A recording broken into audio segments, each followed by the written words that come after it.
Find more great shows or join the team at sport-social.co.uk.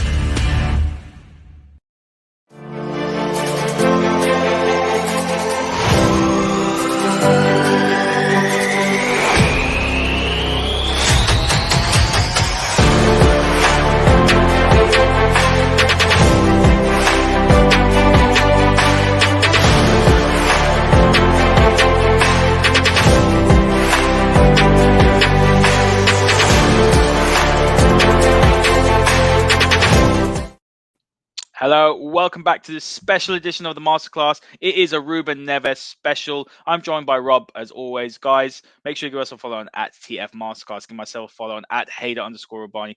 And give Rob a follow on at _Rob_B. Lots of news today. We've seen, Rob, the appointment of Richard Arnold officially as the new CEO of Manchester United. I'd like to say I'm surprised, but I'm not at all. So there'll be no Van der Sar. There'll be no one coming over from Ajax. No Overmars as director of football. We have Richard Arnold. Is he going to be Ed Woodward 2.0? We will discuss that today. And coupled with that, Rob, we are seeing that Ed Woodward is also going to be out the door. He won't be part of any decision making, so I'll let you elaborate on that more as well, just to give an insight. And we're going to talk about Ruben Neves today. Ruben Neves is a player that's been linked to Manchester United for a very, very long time. Massive fans, aren't we, Rob? We've been saying we should have got him in last summer. I liked him when he came up from the Championship with Wolves. He's obviously played for Porto as well. I'm just going to read out some of his comments because I think that's important, just so that we can talk about what Neves has said today regarding the interest from Manchester United. It's usual jargon, Rob, to be honest, footballer jargon. It's normal in football, Neves said. Whenever there's a transfer market, there's a lot of talk, but my goal and focus are on Wolverhampton. I'm not going to change that. Things have been going really well for me. The future will be seen soon. I like to live in the present, and I'm happy. I feel great in Wolverhampton, and I'll focus here. Because if I do things right, I'm sure the future will be bright. My goal will always be to give my best and give my everything for the club. So vanilla, so bland, just usual comments. But it does seem like Manchester United are very, very interested. 35 million has been quoted. I think it'll be closer to 50. Could he be Richard Arnold's first signing? Potentially, yes. Ruben Neves has been linked with Manchester United for a really long time, even from when Wolves were first promoted. And he was certainly a player that I was touting around, 2-3 years ago as someone that can come in, do the function as a number 6, but can also give you number 8 output. And also, when he was in the Championship, he scored lots of goals, funnily enough. He can do the number 10 role. So he's very, very complete midfielder. Didn't particularly have a great time, I think, during like the COVID months last year, where he was finding it difficult to get into Wolves' team. But that seemed to have come and gone now with Nuno leaving the football club and having a new Portuguese manager in charge. He's done really, really well in recent times. Obviously had a very, very good game against Manchester United in the 1-0 defeat at Old Trafford, which was only just recent. So, yes, this is a goer. Manchester United are doing what you would expect at this time, where the team is failing on the football pitch. You have a new manager in charge, but I think more importantly, you now have a new CEO, someone who has said that he wants to obviously bring back the good times to Manchester United, but has also admitted that he will give the football decisions to football people. And that is something that Ed Woodward never did. Ed Woodward always said, effectively, I am the director of football. He even used those words before in a meeting going back not so long ago. And of course, the structure has changed. John Murtough is now in charge running that as the football director. Darren Fletcher is at the football club as a technical director. And now you've also got Ralph Rangnick, who is a kind of long-term consultant, potentially manager from now until whenever. He either gets the sack or jumps or something or the other. Manchester United are all over the place at the moment. But midfield remains a problem for United. And I think you've seen in the last few games since Rangnick's been in charge that the need for a central midfielder really is incredibly important now. Yeah, you make a good point about, sort of Richard Arnold. There are a lot of reports before he got the job, Rob, that he would essentially allow the football people to do the footballing thing. So when we are talking about that, then we're talking about the Fletchers. For some reason, he's still on the training pitch, Rob. He's still sitting with Rangnick in the dugout. It's really... That could be a whole podcast in itself. So we'll sort of park that for now. Otherwise, we'll be going on for... It's just bizarre. It's puzzling, to be honest with you. And... Anyway, and then you've got John Murtough as well, who is a director of football. You'd hope who's going to have almost a blinder, Rob, because this squad, we've seen the attitude problems. We're looking at Manchester United's current form. Although they haven't lost many games under Ranić, it's just the one. It's just the attitude, the leaks that are coming out. Why we talk about why do United need Neves? A lot of people have a lot of United fans have a list of players they want, don't they? Frankie de Jong's probably on there, Kamara's on there, Jude Bellingham. But when we look at Neves, one of the things I really like about him, Rob, is that Ranić talks about control. Neves is someone that could give Man United that control in midfield. He's someone that's good with the ball. He's someone that can pass progressively. There have been questions about his mobility and defensive statistics, and I will bring them up in a second when we compare him to some of Manchester United's other midfielders. But when I look at Ruben Neves, he doesn't solve all the problems for Man United. I think it's a two-person solution. But what he does give United is he gives a bit more ball-playing ability, and that's what we need essentially in this midfield. Yeah, and you need some variation, you need some creativity, and you need some control. Because I think one of the things that we've seen really coming out of last season into this year, obviously Ole Gunnar Solskjaer being sacked, is how Man United just lack control pretty much over the whole park. From back to front, they are an oddball team. They have weird dysfunction. It repeats over and over again. It's really, really difficult to kind of nail down to see what the problem is. But what you do know is that you need to probably go and solve these things through the transfer market. So I said that last summer. So you went and got Jadon Sancho. Why? Because you had a problem on the kind of the flanks. You needed someone to play on the left or the right of the attack. You had a problem at centre back. What did you do? You went and got Rafa Varane. And then really you needed a midfielder, and it didn't happen. So I think that's been a big part of the story over the last few months as to where the dysfunction has been and why United's project has failed and categorically failed. You lose your manager. That means the project is dead. But now you've got Ralf Rangnick. And I think, we talk about rumours and we talk about stuff that's coming out the dressing room and whatnot. I think the divide at Manchester United really is the fringe and the first team. So it's not really the first team that are kicking off, getting annoyed about stuff because they want to get on with it. It's the fringe. But when you come into a new club, what do you want as a manager, Haider? You want your fringe to be involved. You want them to put pressure on the first team. And that's what's not happening at Manchester United. So I think with Ruben Neves is that he's a guy who comes straight into your team. He would be a starter, but he would also be part of those players, I think, around the fringe. So you'd want him to compete. He'd come in and add an extra head in there of intelligence, doing something different to what you've already got. So I think Ruben Neves, he's a very kind of Ranić type player. It's not a case of like every player that Ranić has to be a runner. You don't have to do that. What you want is control over parts and the territory on the pitch. And that's exactly what Ruben Neves gives you.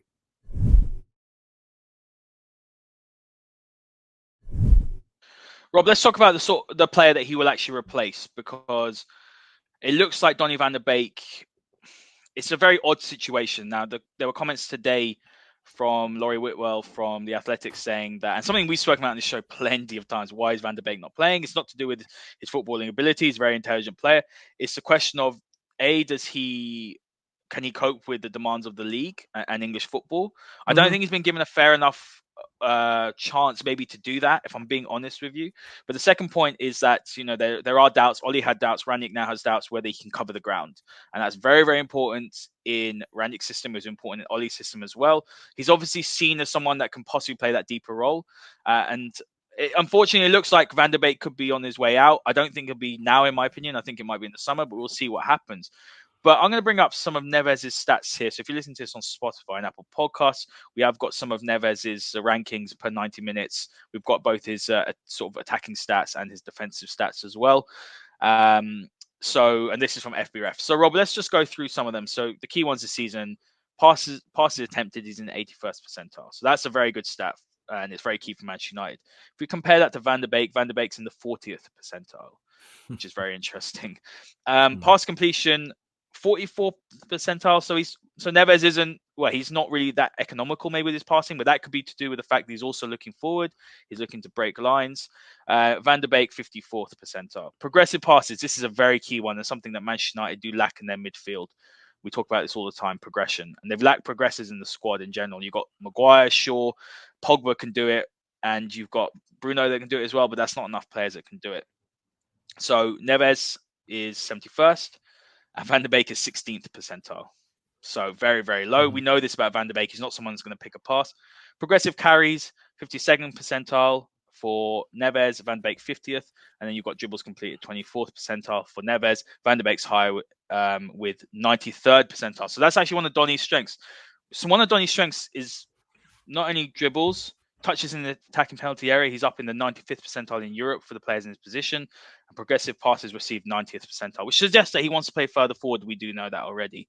So what are your thoughts on those statistics? Because Neves comes out in nice in the areas that we expect him to, especially the progressive passes. It's pretty straightforward in what we expected from him, in my opinion. Yeah, I think just to assess the Donny van der Beek stats there, that last one you read out, that just shows that he's a number 10. That's what it shows. So, he wants to play number 10, but Man United want him to be a number 6 or a number 8. So one of the things that I've kept saying over a long period now about United's midfield needs is that you don't necessarily need a defensive midfielder. You need a box-to-box midfielder, a box-to-box who can do the work at both ends of the pitch, because that's the modern game. So you do get still specialists and Ndidis of this world. You get someone like Kante, who's a brilliant defensive midfielder, but Kante's also really good on the other end of the pitch. So you need players that can do that. So Ruben Neves, I believe, kind of going back again in time, and I did kind of touch on this about when he was in the Championship with Wolves, was kind of considered a number 10, almost like a Bruno Fernandes figure, free kicks, penalties, did all of that stuff, created, scored goals.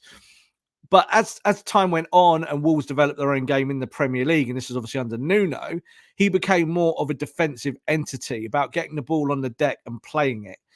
Now, when you look at the system that Lars is using there now at Wolves, he's kind of found his place again because he's playing more box-to-box stuff. He's actually getting the ball at deeper. He's progressing it on. He's never going to be the guy that has great dribble kind of stats, and he's not ever going to be the guy that lives in the opponent's opposition box. But then again, which Man United midfielders do now? None of them. So you're kind of upgrading like for like, but then you're kind of looking at who is going to stay and who is going to go. And I think it's quite clear that McFred will be here this time next year, no matter whoever the manager is. They will be. They're not going to be sold. Matic is still here for now and is being used, but we know that he's kind of coming to the end of his career. And you look at who is leaving the football club, or you could say that Jesse Lingard might be gone by the time our audience watch this in months to come. He might already be left the football club. And I think you can put Donny van der Beek in that category as well. So you're looking for a midfielder that can do the box-to-box function, the 6 and the 8, and maybe a tiny bit of 10, but is actually more of a kind of central operator. And that's why Manchester United are being linked with Ruben Neves. See, I think Manchester United, where I disagree with, I agree with most of the points you make, but where I disagree with is I think United still need a defensive midfielder who can do those defensive functions. If United want to go to a 4-3-3, Rob, I don't see Neves as sitting there in the single pivot. I see Neves as, let's say you have whoever's going to sit there as a defensive midfielder. I see Neves as one of the number 8s, essentially. I think that's where you get more out of his game. I do want to bring up his defensive statistics. I think United need 2 midfielders, Rob. I think they need a defensive midfielder, someone who is more defensive minded, who's comfortable sitting, who reads the game very well, who's got good mobility, and then I think a Neves next to him. But look, if United are going to play 4-2-2-2, let's say that someone like Ten Hag comes in, he plays 4-3-3. So looking at that squad at the moment, barring the Man United don't have a midfielder who is clever enough and agile enough to play in sort of the single pivot role. That's kind of how I see it. I don't see Neves, in my opinion, I don't think you get the best out of him because you actually want him to get further forward. He's got really good shooting statistics, Rob, and he's got sort of statistics where, for example, I'm just going to get them up now. His shots, total shots per game is 1.73, and that's the 92nd percentile. Mm-hmm. So he is someone that we know this already, who can get forward and can hurt teams. So I don't want him to be sitting, deep in Man United's midfield. I'd like to see him getting forward a bit more. I mean, I don't know what you think about that, whether you agree. I think the bit that I disagree on is, first and foremost, this podcast is about Ruben Neves, not about other Manchester United solutions. Because I think this is the thing. It's a rebuild, and it's going to take more than one play. It's certainly going to take more than Ruben Neves. So no, I don't see Ruben Neves as a number 6 screening like Michael Carrick in front of a back 4. That's never going to happen. But I also think that the modern game dictates that football clubs at the very, very top do not buy out-and-out defensive midfielders. Manchester City have Rodri and they have Fernandinho to do defensive function, but they're also proper midfielders. They don't just sit in front of a back four. You look at you kind of go all the way through with Chelsea. I just obviously mentioned with Kante. You look at Liverpool. Liverpool have a ball player like Fabinho. They have Thiago Alcantara playing deep. He's a ball player, a little bit more like Neves than he is, say, a destroyer. So I think the modern game tells you that managers are not looking for that. So, like you just mentioned, Ten Hag, I think that's important. And you said Ten Hag plays 4-3-3. Doesn't mean he's going to play 4-3-3 if he comes to England. Really doesn't. But I don't see him going against his philosophy. Like Ranić's come in and done 4-2-2-2, and he's stuck to it, and he's tried to make it work. So I don't see Ten Hag suddenly coming in and going, right, okay, look, I'll come in the summer, I'm going to go 4-2-3-1 because United don't have the midfield to play 4-3-3.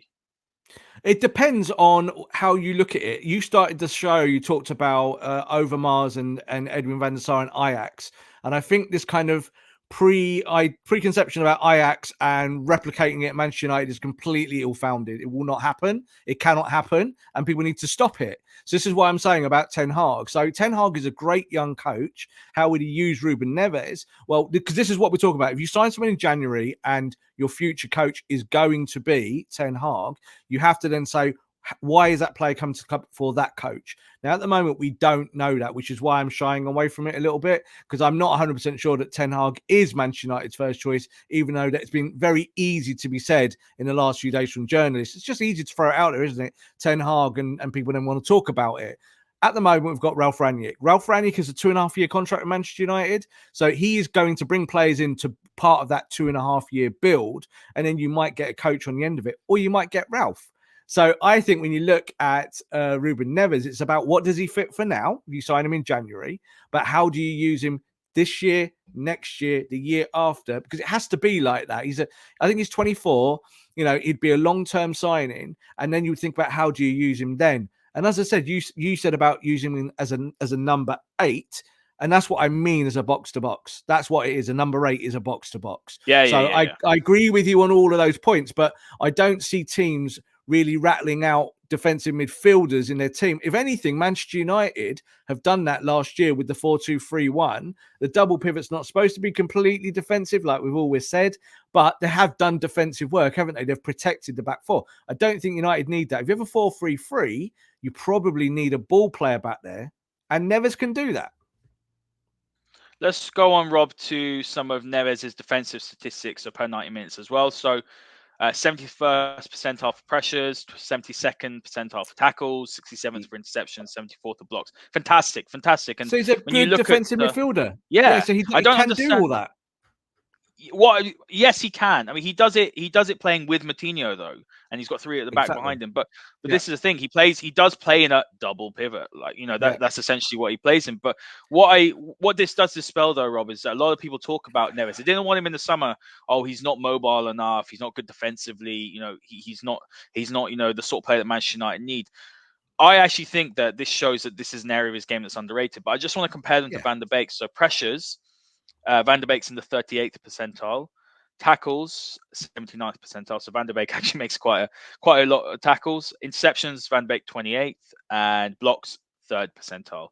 Yeah, so you see the big one's interceptions there, 28th percentile. Football in the modern day for midfielders is about intercepting the ball. So it's not about tackles anymore. The world is not Aaron Wan-Bissaka friendly. Yeah, it isn't. Like, people can tackle and people like it, but tackling is not what wins you football matches anymore. Interceptions gets you going on a counter press. So this is when we talk about those things. They are what's important. So if I'm Ralf Rangnick, I'm looking at those stats there. Pressure 71 percentile, interception 67 percentile, block 74. That is literally Ralph's game in a nutshell. So this is why I think when you look at why players are linked with who, this is why they do it. And like you just said there about needing more than one midfielder, you would want to bring in someone like a Declan Rice to play alongside Neves in that kind of system. Wolves at the moment are putting out a kind of 3-4-3 every week, which means that he can play central with Moutinho, and he's also got wing-backs pushing on. So he's got wing-backs pushing on. It allows him to play more progressively. With when he played with Nuno, he was more of a number 6. So he was sitting a bit deeper, picking the ball up a bit deeper, and then playing the ball on. So for United, you would want him to have that wing back system. You'd want it to be more towards that. He'd do number 6 duties, but he's not really a number 6. He would be a box to box.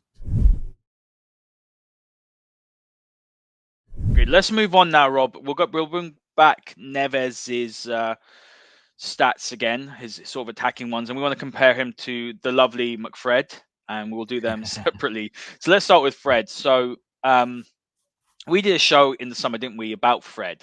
We actually did this sort of show. We did a Man United review. We did both Fred and McTominay. Fred came out one of the best sort of defensive actions midfielder in Europe. And that would surprise a lot of people. We got a lot of abuse. We got, no, they're rubbish.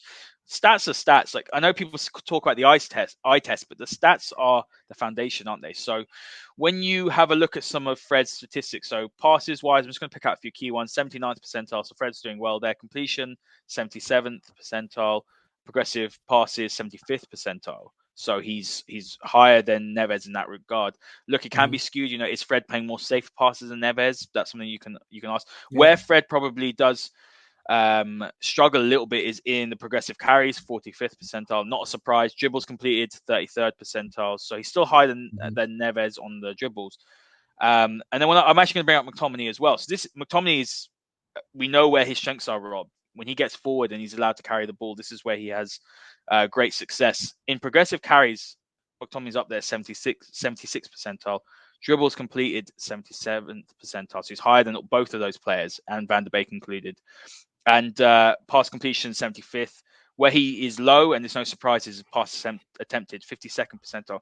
I saw something going around on Twitter, and it's very interesting to watch McTominay. And he actually doesn't come and show for the ball a lot when the centre backs have got the ball. And I think that's something where I'm not too surprised about, but it also shows that where he probably struggles a little bit is when he's a little bit deeper, asked to pick up the ball and pick passes and start attacks from Man United. I think where he excels, and we know this about McTominay, is when he's allowed to be more of a, like you mentioned, a box-to-box midfielder, getting forward. You saw against Burnley, he scored goals. I think McTominay is limited, but I think when you play him to his strengths, he's a good asset to have in your squad. Yeah, one of the things that Ralph Rangnick has said repeatedly is that you find a player's best position and you stick with it. That's what you do. You get them to do stuff they're good at. You don't ask them to do stuff they're bad at. So Scott McTominay is a number 8. That's what he is. So even when he's played in a defensive function for Man United, either in a double pivot or playing deeper as a defensive midfielder, it's not really his role. He just can do it. It's just, again, a sliding scale of being good at some things and not so good at others. So I don't really ever want to see Scott McTominay be a defensive midfielder. But like I said, I do want box-to-box players. So you just mentioned Scott's performances there recently. When you looked at the Newcastle game, he had that opportunity to be an attacking box-to-box midfielder, didn't he? He could drive the ball, get through the space, obviously scored a goal. But he was a kind of like the best player on the pitch for Man United that day. And then when you looked at the Wolves game, it went the other way. Why did it go the other way? Because Wolves packed the midfield. Yeah, they obviously had Moutinho in there and they had Neves. And they controlled it and they did not allow those central midfielders to drive through them. So this is kind of, again, how you set yourself up to make sure you don't fail, but you play to players' strengths. So this is why Neves is a good fit to what Manchester United have and also what Manchester United need. I agreed with what you said before. I do think you need more. I don't think Neves is the finished article for what you need for the whole midfield, but he starts you off. If, let's say, for instance, Hannibal is developed in the next 6 months or a year, Hannibal and Neves, nice central midfield, like that. Do you see what I mean? So there's other parts of this that are less binary. It's easy to kind of just say about one player or wanting 2 players, whatever, but there's other people in the squad, other young players as well, that you could bring through and start to make partnerships up with new players that are coming into the football club. Yeah, and let's bring the Man United into this as well, Rob. We're not going to talk about Pogba today, though. We're going to, sort of park that because, look, I think, Paul Pogba could leave. That's one thing, but also Paul Pogba could play further forward. So that's something we can do later on when he's back. I do like Pogba and Neves. Like if that was the thing, I do like Pogba and Neves. So that you would be like, yeah, I like that. So we won't talk about Paul Pogba today because there's no need to. But yes, again, he would be a very natural partner for Neves in the central midfield. Thing about Pogba, Rob, is that you could probably do a show on your own about what Pogba could do in the 4-2-2-2. So maybe that's an idea. Hopefully, we could do a feature film on it. We could do like 6 hours, but it's like, what's the point? Yeah, I know what you mean. He could be off. You know what I mean, though. Like Paul Pogba's Of Paul course, Pogba. There's so many talking points. Even when he's not playing, that people are talking about him. But let's of bring course. up Matic as well, because Yep. Matic really does excel in passes attempted. He's 93rd percentile. So Hmm. Matic is, you're showing that he is that player that could play in that sort of single pivot. He's that player that can start attacks. Pass completion 86th, progressive passes 87th percentile. I said this to you in one of the masterclasses, and you were like, Matic isn't progressive. Matic is actually very progressive. Out of It's all the Man United's simple passes though. midfielders, So he will play 5-yard progressive balls, but they're not really that progressive. So this is my point: is that he keeps possession well. That's what he's good at. So he's a defensive midfielder by trade who knows that his idea is to not lose the ball. So that's exactly what Fred and McTominay are not. So Fred and McTominay might be better at the other end of the pitch, but they're not giving you true progression. This is the whole thing. Progress means forward, but forward might only be 5 yards. So you have to be careful with that. So Matic is a good player for that. The problem is Matic is 150 years old and it's the end of his career. So if you look at Neves, we don't really want to compare Neves to Matic because Matic, I think, is the outgoer and the incoming is kind of looking at kind of the comparable to the players that you wanted to do well but haven't done it. And I think, Donny van der Beek is the probably obvious answer to that one. well, you're looking at all these statistics. I mean, look, Matic is also one of the best progressive carriers in Europe, Rob, 97th percentile, which doesn't But how surprise many me. Like, times do you see Matic running with the ball? Like, do you look at Matic's game and the stats say that he carries it 97%, but does he carry it 5 yards? no, but yeah, but Or that's what it is. He's does carrying he it carry five it 20 yards. Yeah, yards? So yeah, it's 5 yards. the simple game is important. The 5-yard game is really important, and Man United are really bad at it. So this is why Matic plays games. But the truth is, you don't really want Matic to be the guy doing that. You really don't. It's like saying Phil Jones had a really good game the other day at centre back and did all the things that you wanted your centre backs to do. But do you want it to be about Phil Jones going forward? The answer, of course, to that is 150%. No, you don't. But Phil did the job that day. So I think Matic does his job when he comes in. But Matic is a guy I want sat on the bench and someone that you can bring on for 10 minutes to do those 5 and 10 yard little sprints with the ball. I really don't want Matic being the guy who gets the ball off the centre backs and starts my play because he isn't creative enough and he doesn't have the vision of one of those midfielders like we're talking about Ruben Neves. Yeah, I mean, look, I'm going to bring up the defensive statistics as well because that's important. We already know that Neves, look, he's almost perfect, isn't he, really, for the Rania game? All round, he's strong here. Look at his all-round statistics are strong. If we compare them to Fred, I mean, look, we know about Fred. We both said when Rania came in, Fred would excel. Fred's pressure is 93rd percentile, tackles 84, interceptions 77, blocks 98. Fred's an absolute animal in this respect. We knew this about Fred. We knew that on the ball was the issues, not off the ball. McTominay I really want to pick out a key one here because pressures are important in a counter-pressing system. Obviously, it has to be, sort of triggers and traps, but McTominay 12th percentile for pressures. And you can see that, though. I think where McTominay has excelled a bit in the Randic system is, when he's allowed to go forward on the ball. But I think off the ball, I think he's still confused and muddled. I'm not sure if he can do what Randic's asking him to do. But when you look at tackles as well, 43rd percentile, interceptions is high, 83rd, blocks 71st. But Matic, no surprises, 12th percentile in pressures. And that's a problem, immobility. And we've seen that with Matic, and age is also a factor. Tackles 33rd, but Matic does excel in interception 78th. So when you look at Man United's options, and you actually can see that, can't you? Yes, Van der Beek hasn't had a lot of minutes, but these statistics are based on the amount of minutes Van der Beek has played. So they are accurate and they are comparable to what we're seeing from these other players. The sample size is smaller for Van der Beek. But looking, Rob, as we wrap up at what's his name, and Neves compared to Man United's current options, Neves is very well rounded, isn't he? And he could come in and do a similar, or if not better, job than these players. I think the good thing is with Neves is that he's Premier League ready. He understands the pace of the league. He understands how to pick the lock. He knows that he has to do his defensive work, but he also knows that he can have an impact at the top end of the pitch. So that's the kind of midfielder that I want at Man United. So I think when you look at the many players that Man United are going to be linked with over the whole of January and then going into next summer, because it's going to be a plethora of footballers who could be Manchester United players in the weeks and months to come. I think if you look at Neves, he gives you what he would have given you 2 years ago. So this is what I think what we were missing 2 years ago, we are still missing today. So when Donny van der Beek came to the football club, he was going to be that guy who could do his, as we keep saying it, a bit of the 6, a bit of the 8, and can do the 10. But really, the thing that came out of United early on with Donny van de Beek in the opening week, so when he came to the club, is that he doesn't get around the ground enough. That's what was said early on. And the idea was, that's okay, develop him, give him a year, let him find his feet. He's an international player. He's a good player, X, Y, and Z, Ajax Academy and all of this.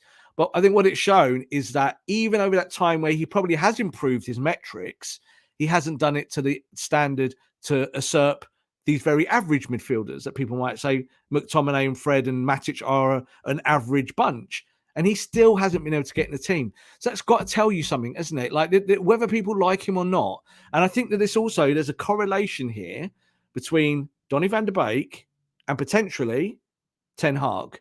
So I'm not saying that Ten Hag is going to be the Donny van de Beek of coaching coming into the Premier League and find that he just can't do it, even though he did it before. But that could be the case. We had it with De Boer when he was manager at Ajax. He came to Crystal Palace and he gave a big speech about how he's going to play progressive football, Dutch football. He was going to take the Premier League by storm, and he got sacked like straight away. And I do worry that might repeat itself with Ten Hag, depending on the players that he's got and whether United back him correctly. Because I don't see his 4-3-3 being the same 4-3-3 as Klopp's or Guardiola's, and that's a problem. But Ruben Neves gives you opportunity. So if you bring Ruben Neves in now, it gives him 6 months, obviously, acclimatized, obviously, for next season, but you can then do stuff with him at the immediacy, and you can also do the Rangnick way. So Rangnick is only here for 6 months as a manager, but then goes. You've still got a player that's really useful next year, where you could say Matic won't be useful next year at all. He'll be probably gone. You might look at McFred and you might want to split them up finally. You might say, do you know what, one of these guys next summer, okay, Scotty, you're a box to box, but I want Declan Rice. So we're going to find a way for you out the football club. We're going to sell you and we're going to spend the big money on Declan Rice. That's, I think, more likely the way Man United will want to do it.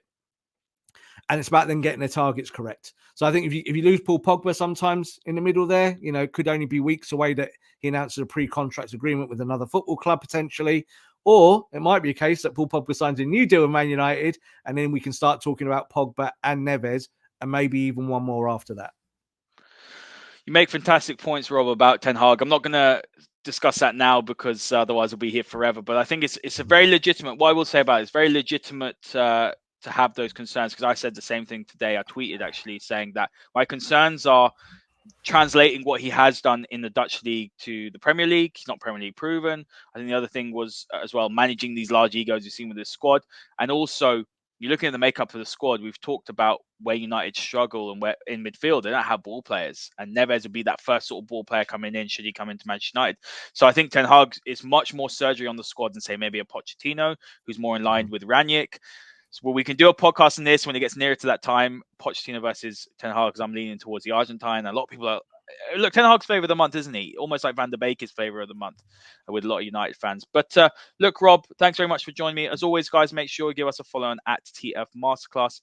Give myself a follow on at Haider_Rubbani. Give Rob a follow on at _Rob_B. Make sure to hit that like button, hit that subscribe button, turn on those notifications as well. Only about 50% of you have done that. So make sure you do that and you'll always be notified when all of our shows are on. There'll be lots more great content, a lot of transfer content, tactical transfer content, may I add, none of the shouting at the camera. Have a lovely evening and we'll see you all next time.